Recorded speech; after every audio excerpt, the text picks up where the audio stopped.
What is up? Tyler Lundblade here at the Belmont University. Thanks for having me today. Appreciate it. Thanks for having me.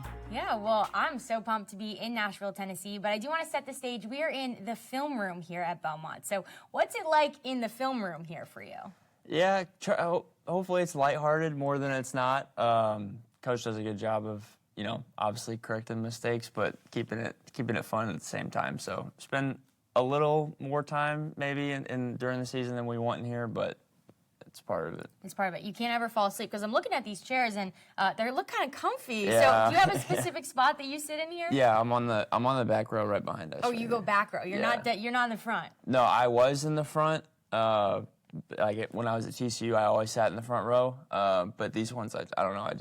You're just playing yourself in the Yeah, back. just playing myself in the back. When I was in school, we'd call a certain section of the film room like the splash zone. Like, are you going to be called on for cold calls? So what is that like? Are there any cold calls in the film room? No, not here. At previous schools, yeah, but not here. So you're safe. You're safe in the back or in the front, wherever you are. I'm good. That's good. Well, Taylor, I love asking my guests what they're all about because I think it's really fun to know what someone's like currently into, whether it's super serious or, hey, I love this type of shoe or a song or a restaurant. So what are you all about right now?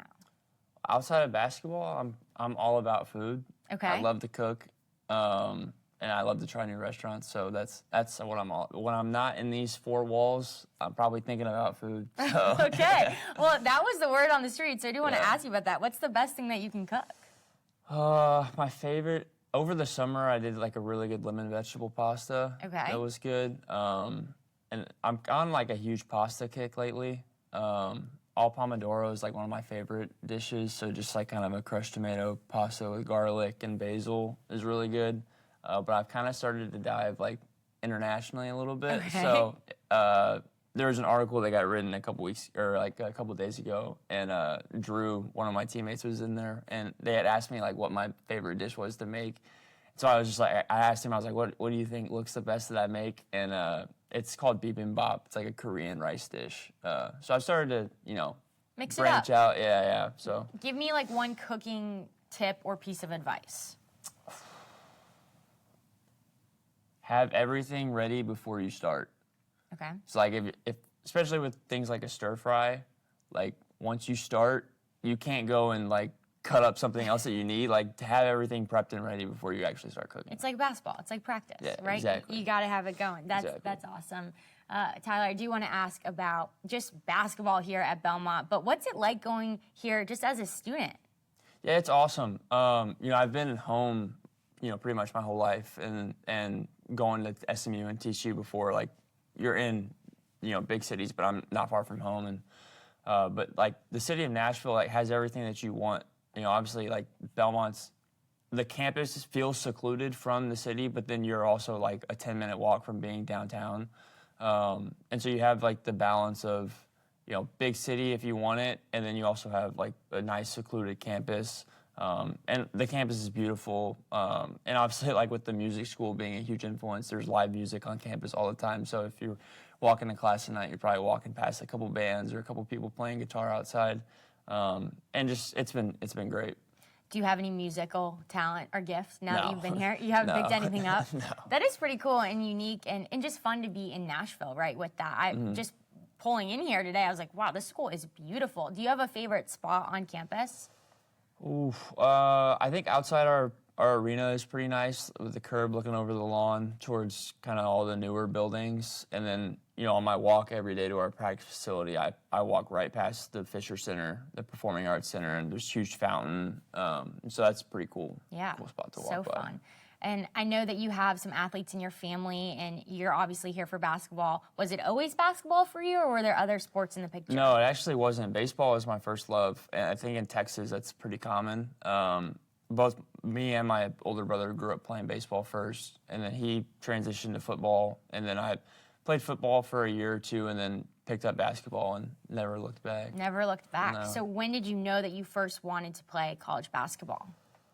I think college athletics was always my dream. At first it was baseball, and then it kind of got burnt out, playing too much when I was young. And when I started playing basketball, I kind of just knew I had a knack for it. And so that was like fourth grade.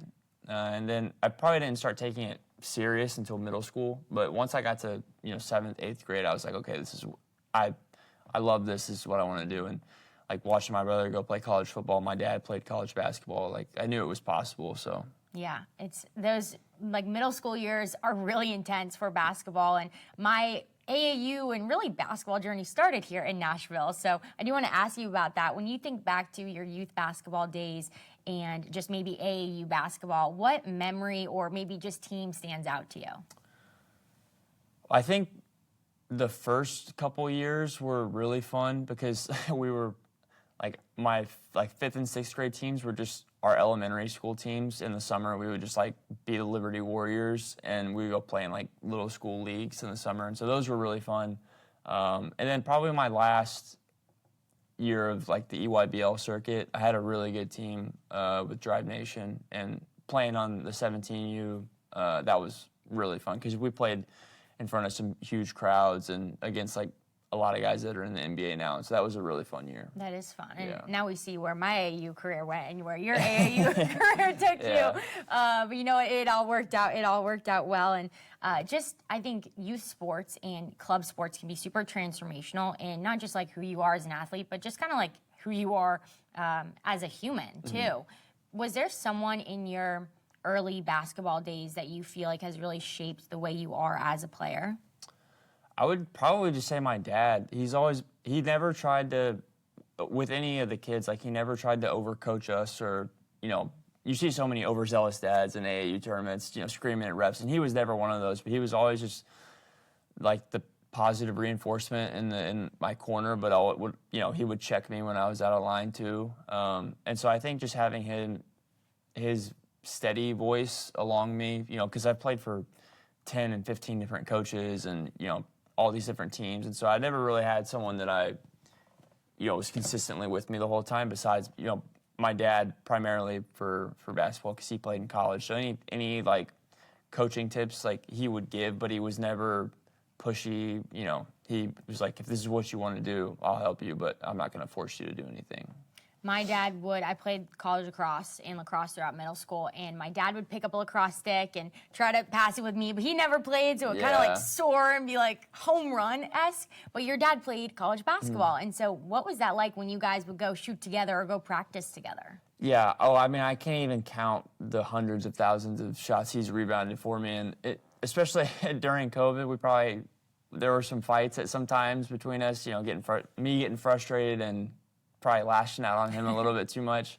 And so now it's that was an everyday thing. He would rebound hundreds and hundreds of shots every single day, never said no. It's something I'm so grateful for because, he has a job, he could say, no, I'm going to go work out. But anytime I ever wanted to shoot, he said yes. And so now it's fun. When he comes to Nashville, we'll shoot, or if I'm back home, we'll go to the gym. And so we cherish those because they don't come around as much anymore. But yeah, I can't. It might be in the millions, the number of shots he's rebounded for me. Well, that would make sense considering the success that you have had on the court. And I do want to get there because you're now at Belmont, but you did make a few stops along the way.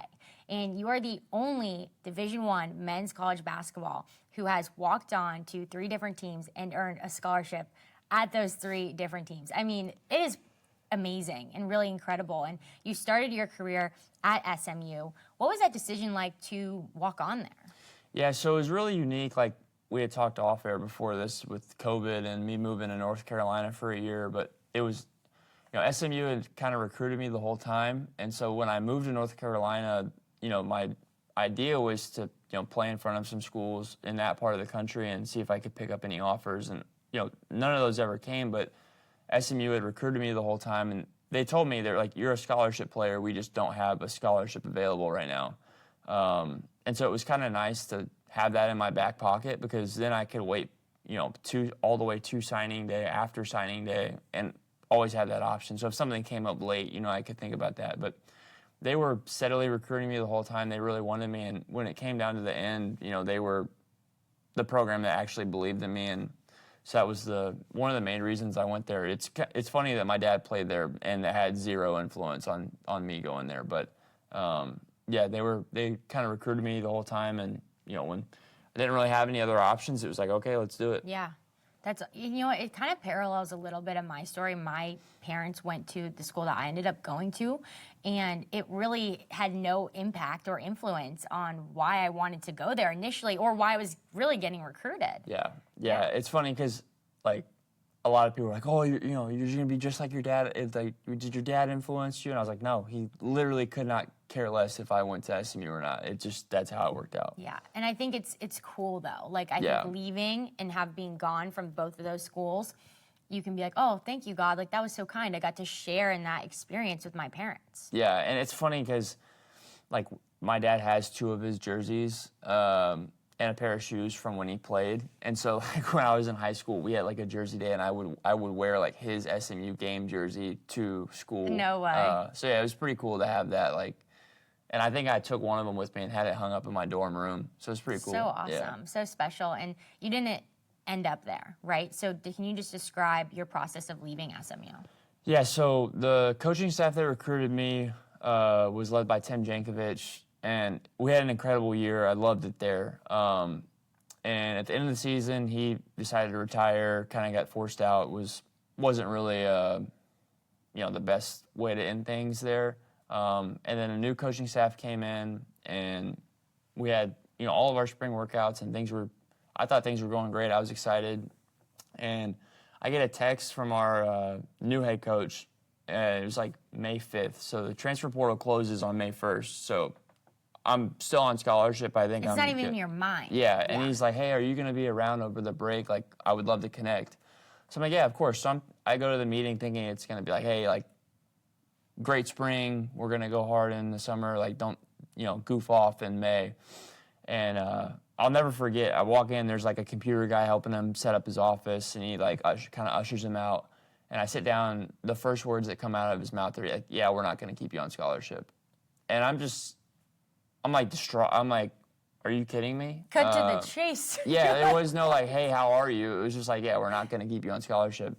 And kind of went back and forth a little bit in that meeting. And then I just remember leaving the offices and going up. There's like a little club section in the SMU arena. And I just sat down there and just broke down crying. Mm-hmm. And it was like, especially because my brother walked on at Oklahoma State as a football player and had a great career. And it's like, man, I climbed this hill, now I'm right back at the bottom. Like, I don't know what to do. And we called Coach Jankovic that night, who, like I said, I actually played for. And he kind of helped us walk through that decision. And we were like, okay, it's time to leave. Mm. And so luckily I was able I had to get our athletic director to sign off on me being able to get in the portal, but I was able to leave with, wow. Even though the transfer portal had technically closed. I can't imagine how shocking that must have been, because I think when athletes are faced with that, they can kind of see it coming. Yeah. Or that the transfer portal is still open, so there's a possibility of something happening. But let's fast forward. You end up at TCU. So what was that transition like? Yeah, so it was tough at first, especially, kind of the way the programs are structured. Like at SMU, I really was like brought in as like another scholarship guy. But when I went to TCU, I was brought in as a walk-on. So, like, I remember our first couple summer practices, I was, like, just scout team defense. And that first summer there hurt a lot because, you go from thinking you're going to have such a good upcoming year at SMU, and then you make the jump up a level, and I'm excited, and I know I could compete and play at that level, and then, you're kind of right back at the bottom of the totem pole. And so having to fight your way out of that was really, really tough. But yeah, the jump was hard. I always told people, like, we had 1 or 2 really good athletes on our team at SMU, and then I went to TCU, and everyone was an incredible athlete. And we had, probably... That just means Scout Team D is awesome, too. Yeah, we had 4 or 5 guys on that team my first year that touched the NBA level. So, you're rubbing shoulders with those guys every day. You have no choice but to get better. Wow. Yeah. Can you speak just to what it's like in a practice when you are, like you said, I am very much the walk-on, and you are just trying to prove yourself and really kind of make the team? Yeah, it's tough. I think I was kind of set up for it though with my recruiting story. I didn't have really any offers in high school, and so I was always chasing. I was never the one that was like at the head of the pack or highly touted. So I was kind of ready for that, and I had a lot of advice from my brother, because especially when he went to Oklahoma State, he was in football, like he was scout team only, and so he just was constantly telling me, like, just make the most of whatever reps you get. There's some practices where I can't go and sub guys out. Like, if I try to go in, like, they're just gonna say no. Yeah. And so you're kind of hoping. That is like, a huge fear that nobody talks about. Yeah. Somebody said that. Even if the coach is like, "Hey, go take this person out," you're like, "Should I? Yeah. Like, I don't really want to." Yeah, especially like I'm a redshirt freshman. We have like our entire tournament team coming back. So that was tough. But like you're kind of hoping somebody like is got a stomach bug today, so there's an open spot in practice. And so some days you would literally get 4 reps, and I'm like, all right, well, I just have to stay and work out after, because I literally did nothing at practice. And then some days a couple guys are out, and you're going the whole practice. So it was a lot of just being ready. Like I treated every practice like a game, because that's how you break through. In some ways, it is harder being on scout team than it is being a starter, because you're not getting those practice reps.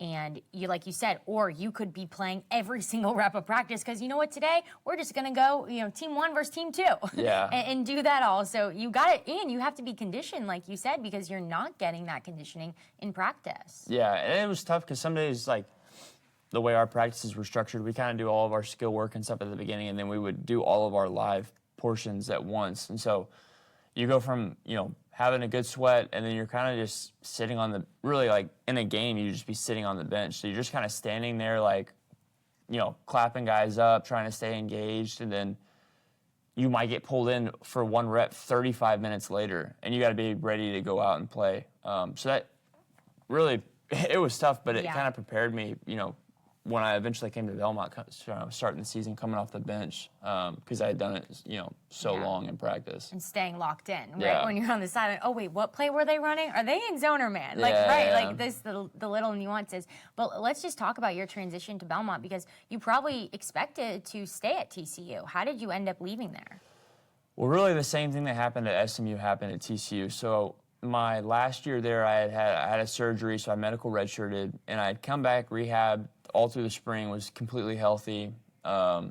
Same thing. We go through all of spring workouts. It's great. I can't remember exactly, but it was like May 13th or May 14th. So I went in the facility, worked out, was in the training room, and I'm sitting there. And our roster at this point is done. We have 13 scholarship guys. I'm one of them. So You're never in the clear, is it? Yeah. So I'm sitting on my phone. I refreshed Twitter, and TCU men's basketball posted that they signed another guard. Well, that's 14 scholarships. You only have 13. So I know I'm the odd man out.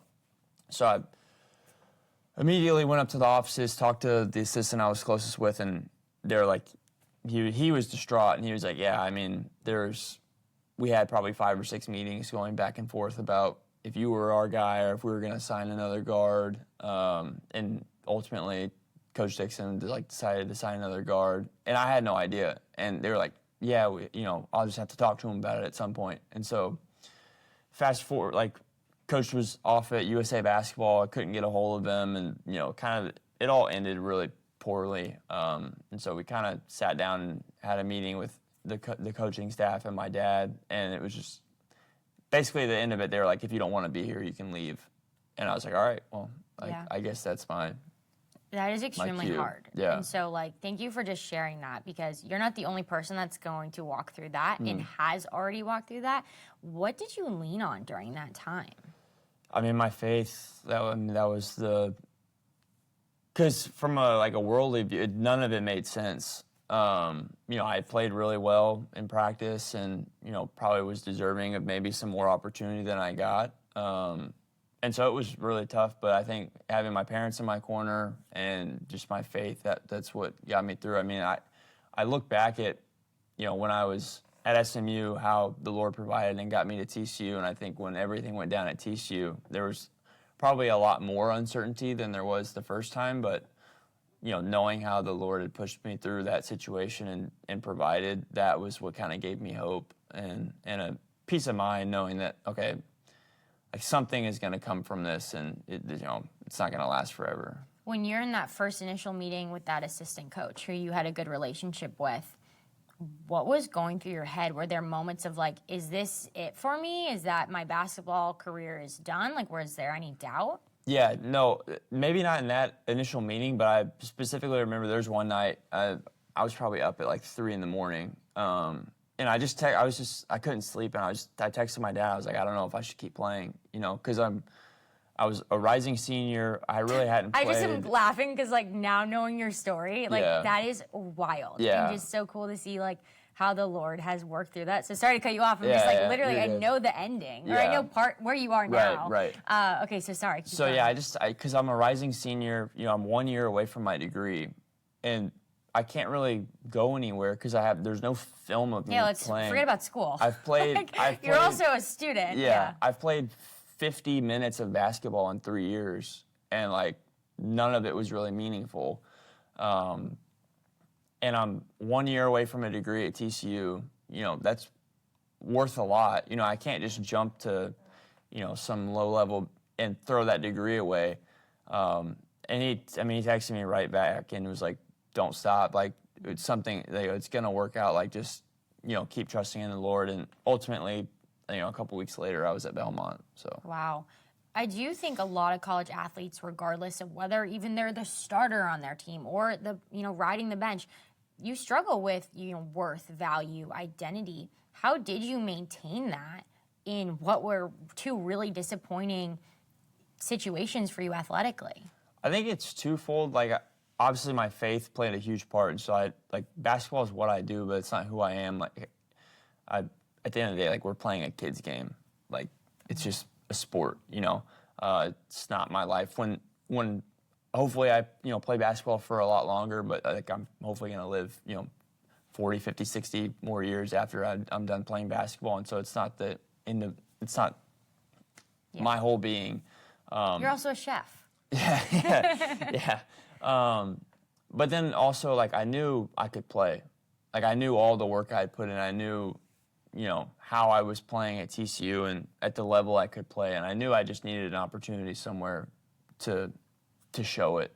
And I just trusted that was going to come at some point. It's incredible. And so you end up at Belmont for last year's season, and coming into it, you had said you'd only played like 52 minutes, 8 career points through 3 college seasons. And then you come in your home opener here. You go 4 for 4 on the 3-point line, 100% at the free throw line. Can you just describe what that first game was like here at Belmont? Yeah, it was crazy. Coming off the bench, like I had no idea what it was going to look like. Like we had played a couple scrimmages, and then obviously we had all of our practices, and I was just like, I knew, I hadn't played well really most of the fall, and I was just like, I just need to get out there and just let it rip. And it was just, that was all the Lord. Like I just went out there and was just kind of unconscious and just took off from there. And it was priceless. I remember seeing my parents after, and the look on their face was just incredible seeing them, because obviously, like I'm the one putting the work in every day and stuff, but they hadn't really seen me play basketball in 4 years, and they were almost like brought to tears. So it was incredible. I can so relate to that, and just like how much your parents love watching you play. Mm-hmm. Like I think even through times in my college experience, it was so up and down, like seasons when I was playing and seasons when I wasn't.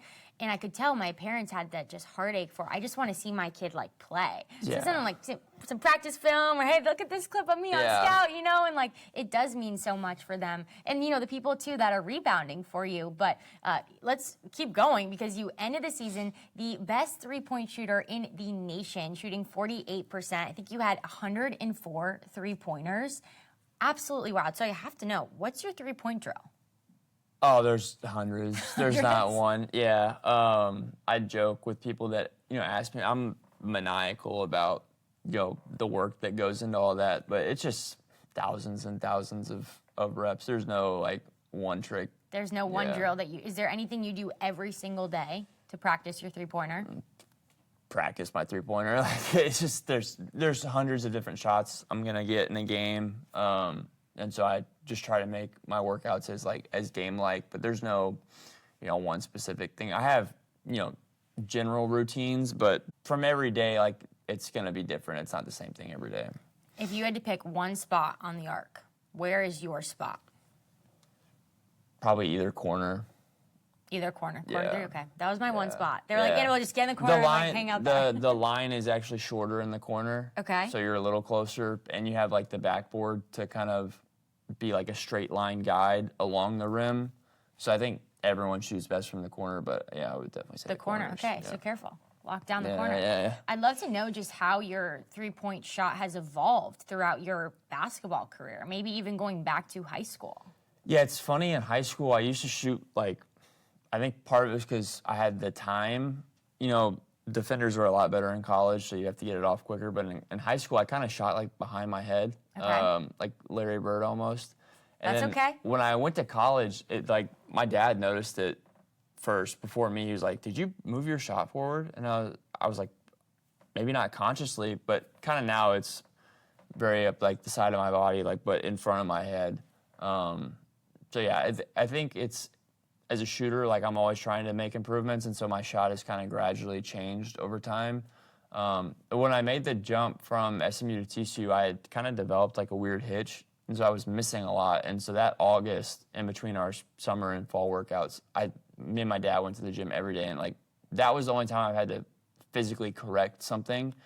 What were you doing? Like what were you doing with My the guide hitch? hand was getting on top of the ball, and so my elbow was coming in, and so I had this weird like hitch when I would go up, and so because my guide hand was on top of the ball, everything was coming off flat, and I was missing all my shots short and flat, and then so I bring in my guide hand back to the side, let me kind of move the ball back out to the side of my body and be more of a straight line. Was it your dad who noticed that? No, Or another it was coach? me and seeing it in film. You know, obviously I'm like not shooting the ball well, and so I'm frustrated. So I'm watching film of practice every day, and I'm like, why do I have this?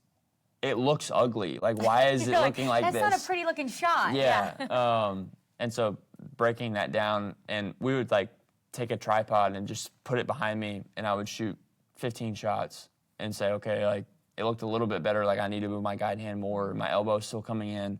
So that August was pretty frustrating, but it paid off a lot.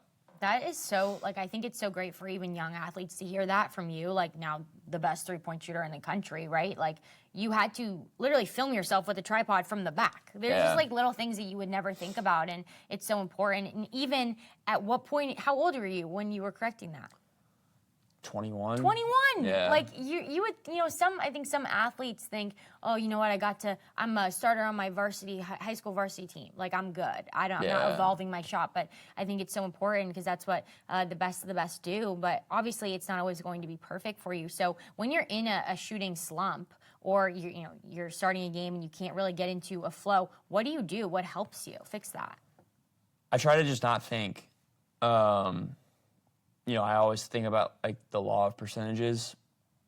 Like for me last year, I was like, okay, I think I'm around a 40% shooter. So if I'm, 6 for my first 8, I'm not going to stay 75% for a long time. But if I start off, 1 for 3, well, I'm thinking, okay, if I make the next one of my, I'm going to get to 2 for 5.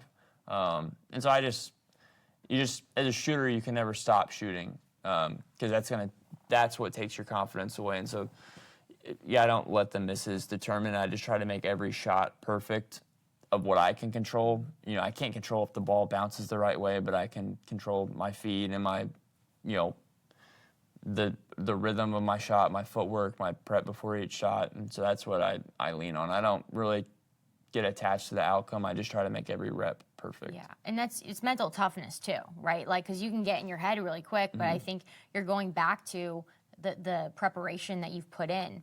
Hey y'all, it's AB. We're going to take a quick break in today's episode because we have a really cool opportunity for you guys to get involved with Operation Christmas Child this year. You can help pack a shoebox filled with toys, school supplies, personal care items that will go directly to children in need and help share the good news of Jesus Christ. This year, Operation Christmas Child is hoping to collect shoebox gifts to reach another 12 million children. The National Collection Week is November 17th through the 24th, or you can actually build a shoebox online. Visit SamaritansPurse.org/OCC to learn more. Let's make this a memorable Christmas and be a joy giver.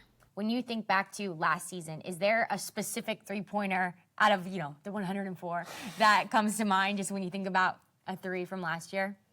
I think the one that I broke 100 with was really special. We were playing Murray State at home, and I still remember the play because I knew before that game I could get to 100. And it was kind of an ongoing joke with Luke, our player development coach, and I, because before the season I asked him, I was like, you think I can make 100 threes this year? Because I had done it pretty much every year in high school.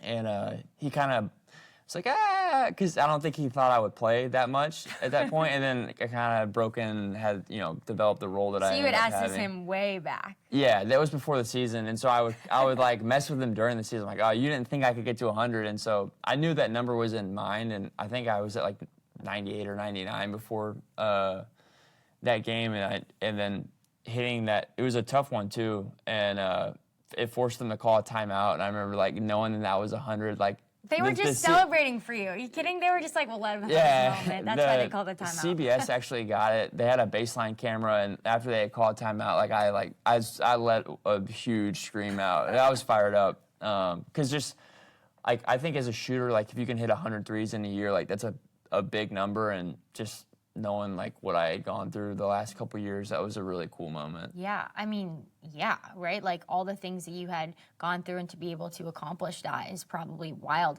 I did see a video recently actually of you in the it was not in game, you were just throwing up threes, probably in like a shoot around, and the caption on it said, you were 174 for 179, so why not 180? That was the drill was. So I had seen shots, 179 shots. Yeah, so I had seen Steph Curry, a clip of him on Twitter talking about like on every road trip, they'll have like a shoot around the night before, and he would do a drill where he would take 2 shots in the corner to warm up, and then after those first 2, you shoot until you miss at every spot. Okay. And he would try to get to, on average, 50 to 100 makes. And so that 174 for 179 is 5 misses. So I went until I missed at each spot. So it ended up being 179 total shots. But yeah, that was crazy. That is crazy. So more importantly, like who's rebounding for you? Who's passing you the ball? And can we have them there every single practice? Yeah, well, I usually have probably the same managers rebound every day. We only have 5 or 6 managers, so I kind of cycle through them all. But it was Riley, who was one of our new GAs this year. It was after pickup. We played pickup for like an hour, and I had been on the court for probably like an hour and 15, hour and 20 minutes. And I was like, I'll just try this drill to end it. And I made like 68 at the first spot, and I was just like, this is crazy. Wow. And I was kind of getting mad because I needed to go lift and like go home, and I was tired. Shoot, I'm doing so well. Yeah, I know. And we got to the second spot, and I was like 130 of 131. And I was like, I kind of looked back at the camera, and I was like, this is insane. Like, I cannot believe this. So yeah, it was kind of cool that it went viral on Twitter. So cool. I know. I had to ask you about that. I'm like, that can't be real. But, it is. Yeah. Just looking back at, all of your basketball experiences and where the Lord has brought you today, I know your career is obviously not over, but is there something that the Lord has opened your eyes to or really taught you throughout your journey so far? Yeah, it's like the idea of surrender. There's just been so many times in my journey where I'm just like left clueless or speechless of, why something's happened or like what's going to happen. And I think kind of that we were talking about it at our Bible study the other night, like the idea of me like opening my hand and letting things go. I think that's just given me the peace. A verse that came up last year that I wrote on my wrist was Isaiah 26:3. It was, you keep him in perfect peace, him whose mind is stayed on you because he trusts in you. And just knowing that it's completely out of my hands, like that's what's given me so much peace and comfort, knowing that, I can control what I can control, but ultimately the Lord's going to direct me where he wants me to go. And so that's kind of throughout my whole journey, that's kind of been the frame of mind I've tried to keep, is just like, trust the Lord, trust the Lord, trust the Lord. Because, you can build up so much stress on yourself and so much pressure trying to make things happen. And I think as, in sport, like that's the worst state of mind to be in. And even in life too, like just constantly feeling like everything relies on you. That's just the idea of surrender has been something that's been huge for me, and that's, my parents have echoed that too, and trying to keep me in the right frame of mind. And that's going to serve you like so far past your basketball experience, right? Which I think is so awesome. But it's very easy, I think, to like pray and surrender things to God. But then like when it actually comes up in your life, you're like, oh man, like I got to give this up. So you mentioned a Bible study, and I'm sure things like that have helped you be able to surrender and really trust in the Lord. Can you talk a little bit about that Bible study? Yeah, so it's really unique. One of the, honestly, one of the coolest things about coming to Belmont was within like the first week of me getting here, Coach Alexander connected me to Taylor Barnett, who's a former player played at Belmont, coached at Louisville for a little bit, and got out of coaching, moved back to Nashville. But he hosts a Bible study every Sunday night during the year that's for all the basketball programs in Nashville. So it's us, Lipscomb, Vanderbilt, Tribeca, Tennessee State. So it's one of the most unique things I've been a part of, because it's just a group of guys that meet because they want to be there on Sunday nights. We go through the Word. We have really deep conversations, and I've met a lot of really great people through there. But like I've been a part of FCA and Athletes in Action before, and it's so those things are great. But they're kind of bigger events, and they have kind of their curriculum they go through. But this is just an authentic group of guys that meet every Sunday night, and it's one of the most special things I've been a part of, and something I really cherish. Yeah, that is so cool, especially to walk through that with guys who are going through similar things as you, right? And you, as a college athlete, though, you don't have that much free time, right? Yeah. Like you don't. And so for you to spend your time, going to things like an Athletes in Action event or FCA or this Bible study that you're talking about, that's a decision that you're making to prioritize your faith. What encouragement would you give someone who's maybe like, oh, I'd rather, watch Netflix, or I'd rather go hang out and do something else, to really take that time to do life with other people? Yeah, I think it's one of the things that's so unique there is because it's with guys that you're not with every day, but they're going through the same thing as you. So like, obviously I see all my teammates every single day. And so we're familiar with each other, but to have that environment with a bunch of guys that you don't know, and you meet new guys every week, because some of those guys get their teammates to come for the first time, and then you're meeting everyone for the first time again, and it's just really cool. Like, it's just an environment that is so opening and welcoming, but we also dig really deep into Scripture, and I've had so many meaningful conversations with people there, and I think there's no replacement for community, and I think that's we kind of think that we get it through our teammates every day, but I think having like a dedicated spiritual environment to be a part of, because honestly it's hard to be a part of like a college group at a church, just because we don't have the time. They might meet on a Wednesday while we're at practice, and then you can't do that at all the entire year. But having that dedicated time Sunday night, and Taylor does a good job too of maybe moving it and shifting it if certain teams are playing or if guys have practice that day. But there's just nothing like it. That is incredible. And what's it like when you guys play each other, when there's some rivalries going on? Yeah, it was funny last year because I kind of got close with Will Pruitt and Joe Anderson from two guys from we had Lipscomb. on this podcast. Yeah. So cool. And I was still relatively new at that point, but it was kind of cool to like. I remember in warm-ups, I walked past Joe. I was like, I didn't see you last Sunday. And, in warm-ups, you said to him. No way. And so we were kind of joking about that before the game. Oh, that's awesome. So it's cool, yeah. Oh, that's so great. I love that. And I do want to get people excited for your upcoming season with Belmont. So what's something about your team this year that even the biggest Belmont basketball fan does not know? Oof. I don't know if they don't know this, but I think it's just unique to Belmont is like our amount of returners we have back. Like, we have 11 returning guys from last year, I think, which is in this era of college basketball is unheard of. Yeah. And so we're really excited, and we brought in some good guys to kind of fill those gaps, and so I think it's going to be a great year. I'd love to know just what game is circled on the calendar for you this season.